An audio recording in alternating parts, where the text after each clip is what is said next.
Magandang araw po sa inyong lahat mga kababayan at welcome back dito po sa ating munting channel Pinas News Review, kung saan re-reviewin po natin ang mga mahalagang balita dito sa Pilipinas. Mga simpleng komento sa mga issue dito sa Pinas. At eto nga mga kababayan, lagot ka Hontiveros na shock sa naging desisyon ng Senado. Duterte Pastor Quiboloy lumundag sa tuwa. Nako, yan mga kababayan. No, ang ating alamin at bibigyan ng komento mula po rito kay Balitaan ng Bayan TV. Nasa description po ang full video link ng video ito. Subscribe na po kayo. So yan mga karibin natin, at kung bago ka pa lang at di pa po nakapag-subscribe sa ating munting channel, please don't forget to subscribe. At i-click na rin po ang bell notification para updated po kayo sa lahat ng ina-uploads nating reaction video. So ito na nga mga kabayan, hindi lang po si Hontiveros, no, ang nasyak, or ito rin si Abalos ay ginagamit rin, no, pampapogi itong si Quiboloy. Nako, siguro ko napanood nyo na po yung interview kay DILG Secretary Abalos. So si Abalos po mga kababayan ay isa po sa tatakbong senador, yan under the bagoong Pilipinas slate, no? Kaya siguro papogi rin itong si Abalos. Nako, eto na mga kababayan, sama-sama at sabay-sabay po natin pakinggan na panoorin at bigyan ng komento ang video ito. Eto na po. Pastor Quiboloy ay pinag-iinitan na po. 10 milyon ang kapalit. At kaibigan ni Abalos, ang leader ng Quiboloy, kasama si Crescente Canada. Kayo may intel, kayo may budget. May budget kayo para makapali at magkaroon kayo ng intel. Kami wala. So wag niyong iasa sa amin. 10 million. $2 million ang offer ng US, kumita pa sila Abalos. Aba, ganun ba? Pambihira naman Abalos. Hati tayo dyan. Sabi ni Joey Ferrero, $2 million ang offer ng US, kumita pa sila Abalos. Pambihira, no? 2 million. Tama, no? 2 million. Times 50, lagay mo na lang sa 58. 116 million. Tapos ang ibibigay mo, Abalos, 10 million? May pambihira ka. Saan na pupunta yung iba? Sabi ni Mary Jean Castillo, puro sila demanda nakakasuha na administrasyon. No? Ito ang administrasyon, puro demanda. Sinabi ko sa inyo kanina lang nag-live tayo. Ano sabi ko sa live? Si Trillanes, didemanda si Pastor Quiboloy. Ngayon naman, pinag-iinitan ito si Pastor Quiboloy. Pambihira kayo, type nyo si Pastor Quiboloy. Kung hindi pag-iinitan nyo si Baste, si Pastor Quiboloy. Ito naman si Mix, pinag-iinitan si Pulong. Nako, pambihira, no? Sige, tuloy natin. Jacqueline Roy at Sylvia Semanes. Yun na lang ituro natin, tigwa 1 million.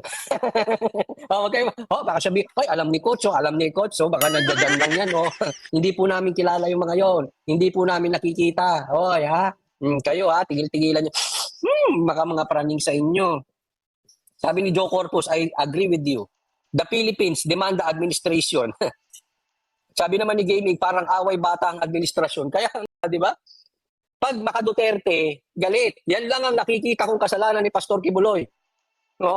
Actually, hindi pa nga kasalanan naging kaibigan siya ni Duterte. Pagkakaibigan ka talaga, pag-iinitan ka. Hindi pa nga kasalanan yun Yan lang naman ang kaso niyan, puro Pastor Quiboloy. Puro Pastor Quiboloy, puro. So, eto lang yung naisip ko mga kababayan, at opinion lang po ito, no? Baka yung kaso dito kay Pastor Apollo Quiboloy ay matulad po dun sa kaso ni General Bantag, di ba? Kasi nung, di ba, tumagal na hindi nahuhuli si General Bantag at malapit na pong malagay sa archive, di ba? Nung Supreme Court, di ba? Kasi yung nangyari kasi kay General Bantag, dahil sobrang tagal na hindi nahuhuli, ay parang isinantabi lang muna, di ba? Mag-expire na. Mayroong ganun, di ba? Ganun siguro mangyayari dito kay Pastor Apollo Quiboloy. Kasi, naglabas na po sila. Like, gaya na po ng pattern na ginawa nila kay General Bantag. Di ba? naglabas na po sila ng reward. 10 million. Ako naman talaga, oo. Kasi nga po, ang nangyari kay General Bantag, mga kababayan, ay wala pong nagsusumbong kung nasaan. Kasi alam naman ng taong bayan na kung ano ang ginawa ni General Bantag dyan sa Bilibid, di ba? Malamang sa malamang ganun din po ang mangyari dito kay Pastor Apollo Kibuloy. At yun na nga po ang natin nakikita, ha? Yung pattern ng kaso ni General Bantag ay nangyayari na dito kay Pastor Apollo Kibuloy. Aba, malapit na siguro ko lang, ha? Malapit na rin siguro yatang ma-archive yan. Ha? Yung kaso kasi naglabas na rin ng ng pabuya. Sino ba ang dapat nating sisihin dito, mga kababayan? Kasi may, 'di ba, may intel fund naman, may intelligence fund naman. Bakit ganito? Ibig sabihin ba hindi ginagamit sa tama ang intelligence fund? Yan nagtatanong lang po, mga kababayan, kasi nagdodoble-doble na po, may intelligence fund na, may pabuya pa. Baka doon na kinuha yung pabuya sa intelligence fund. No, mga karibin natin. Duterte lang yan. Kaya pinag-iinitan si Pastor Kibuloy. Sige, tuloy. Mga pugante. Sila'y pinaghahanap ng mga otoridad. Hindi nyo hanap? Gusto nyo tulong ng iba? Sabi dito, desperado na sila, coach. Oo nga. Hindi. Alam mo kung bakit? Ikakwento ko lang. Alam nyo kung bakit? Bakit sila desperado? Hindi, wag na. I-secret ko. Ba't sila desperado kay Pastor Kibuloy? Secret. Alam ko kasi bakit eh. Mamaya sabihin natin. Mamaya bandang huli, ha? Dahil sila ay may warrant of arrest na in-issue ang isang korte. Ang kaso nila sa ating mga kababayan ay child abuse. Bata. Child, bata. Ito naman si Abalos, parang parang magpa-press con, parang bata. Isa ka pa dyan ba? Child abuse, di bata. Pambira kayo. Pero ito seriously, ha? Kung ibintang nyo sa Duterte na sila ay adik, talagang kagaguhan yan. Okay? Ibintang nyo na lahat sa Duterte na sila ay adik at kurakot. Ibintang nyo na lahat, wag lang yung sila ay adik at kurakot. Same thing with Pastor Kibuloy. Ibintang nyo na lahat kay Pastor Kibuloy, pero yung pag-aapi sa kabataan. Ang dami pong natutulungan yan. Alam mo, mayroon ako mga nakikita na pagtulong mismo ng SMNI at KOJC sa mga bata, mga musmos, na hindi nila kaano-ano, na hindi nila members. Tinutulungan nila. Yun po ay hindi kwento na nabalitaan ko. Yun po ay hindi ko nakita lang. Yun po ay na-experience ko. Yes po, na-experience ko po. Hindi ko po sa inyo maipaliwanag, pero nakita ko kung paano magmahal ng bata ang KOJC. Kaya ibintang nyo na lahat kay Pastor Kibuloy, wag lang yung pag-aabuso sa bata dahil walang maniniwala sa inyo. Gago lang ang maniniwala sa inyo. Oo, galit lang sa Duterte ang maniniwala sa inyo. Inggit lang sa Duterte ang maniniwala sa inyo. Kasi ang atake nyo kay Pastor Kibuloy, that is an attack para sa mga Duterte. Kaya katulad ng sinasabi ko, ibintang nyo na lahat sa Duterte, wag lang addiction at corruption. Kasi walang maniniwala sa inyo. Gago lang ang maniniwala sa inyo. Bobo lang ang maniniwala sa inyo. Or inggitero. Or galit lang sa Duterte ang maniniwala sa inyo. Same thing. Gago lang ang maniniwala na mapang-abuso sa kabataan si Pastor Kibuloy. Hindi po. Kaya nga sabi ko, ibintang nyo na lahat sa kanila. Ito, gaya ng sabi ko, ito po ay na-experience ko. At hindi lang po ako. Marami po ang naka-experience kung paano magmahal ang KOJC ng mga bata. Kung paano nila pinapalaki. So yan, mga kababayan, marami pong nagko-comment na, di ba, baka pag itinuro lang nila si Pastor Apollo Kibuloy,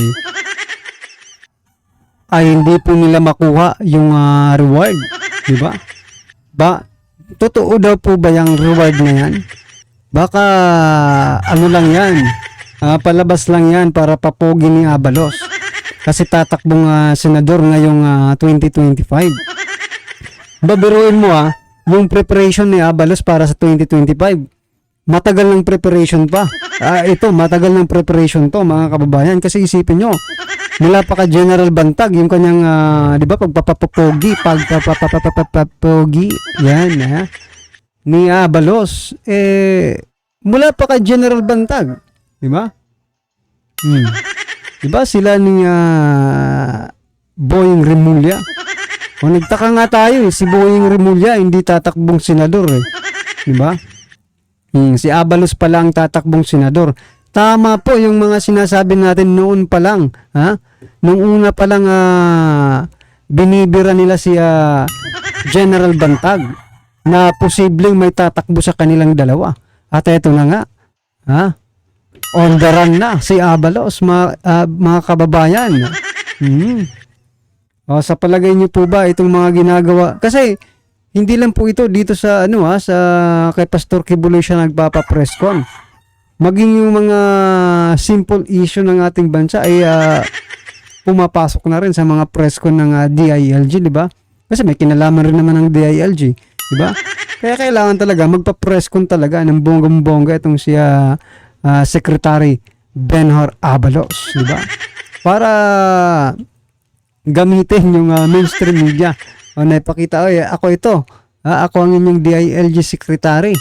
Benhur Abalos po for Senator. Nako po. Ano sa palagay nyo mga kababayan? Approve ba sa inyo si Secretary Abalos sa pagiging senador or diretso na ito? Diretso na po ito mga kababayan. Wala nang pipigil pa. Diretso na po ito. Diretso na inodoro. Ay, nako. Secretary Abalos, bistado ka na. Well, anyway mga kababayan, ano man po inyong reaksyon, komento or kritisismo patungkol po dito sa video ito? Comment lang po sa baba para at least alam po ng ating mga kababayan ng inyong pong opinion.